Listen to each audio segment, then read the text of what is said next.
Hi అండి, welcome to my channel Sita daily vlog. చలికాలం కదా అండి, కొంచెం నొప్పి, గొంతు గరగర అవన్నీ ఉంటాయి కదా. కొంచెం వేడివేడిగా మిరియాల చారు చేసుకుంటే చాలా బాగుంటుంది అనమాట.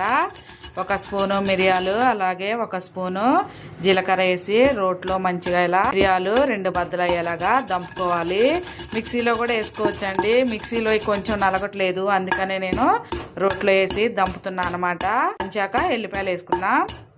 జీలకర్రను మిరియాలు ఇలా దంపుకున్నాక ఇప్పుడు ఇందులో ఒక 7-8 రెబ్బలేసి దీన్ని కూడా కచ్చా పచ్చాగా దంపుకోవాలి. చాలా బాగుంటదండి. చలికాలం నొప్పులు అవి లేకుండా కొంచెం రిలీఫ్ అనిపిస్తుంది అనమాట. వేడిగా ఉంటది, గొంతులో కారం కారంగా కొంచెం దంపేసుకుందాం.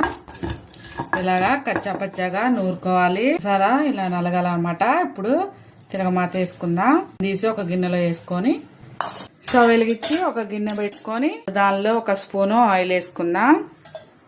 నూనె వేడవనిద్దాం. నూనె వేడయ్యాక కొంచెం ఒక 1/2 స్పూను ఆవాలు వేగిపోయాక ఒక 1/2 స్పూన్ పసుపు, అలాగే 2 ఎండుమిరపకాయలు వేగిపోయాక మీడియం సైజు టమాటా సన్నగా కట్ చేసుకుంటే మెత్తగా ఉడికిపోతుంది.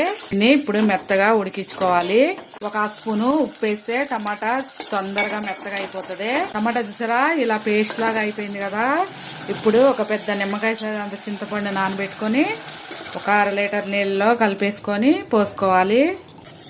ఇప్పుడు మనం దంచుకున్న మిరియాలు, ఎల్లిపాయలు ఇంకా జీలకర్ర ఇందులో వేసేయాలి. భలేగా కారం కారంగా ఉంటదండి. గొంతులో జలుబు అనిపించినా ఇంకా గొంతు గురగురున్నా తింటే చాలా బాగుంటది అనమాట. కొంచెం ఒక పొంగు వచ్చే మరిగించుకోవాలి. అలాగే చింతపండు వేసాం కదా, ఒక 1/2 స్పూను ఇంగువ, పులుపు, ఉప్పు చూసుకోండి. ఇది ఒక రెమ్మ కరివేపాకు వేసా అనమాట. ఉప్పు సరిపోలేదు, ఉప్పు వేస్తున్నా. పొంగొస్తే అంతే, మిరియాల రసం అయిపోయినట్టే. జలుబు చేసినప్పుడు చాలా బాగుంటది గొంతుకి. మీరు ఒకసారి ట్రై చేయండి. సరే అయిపోయింది. ఇప్పుడు ఇందులో కొంచెం కొత్తిమీర వేసుకొని స్టవ్ ఆఫ్ వేసుకోవటమే. వేడి అన్నంలో వేసుకొని చూపిస్తానే. చాలా బాగుంటదండి ఈ చలికాలం. అంతే, అన్నం కూడా వండేసానండి. ఇవాళ దొండకాయ ఫ్రై చేశాను అనమాట.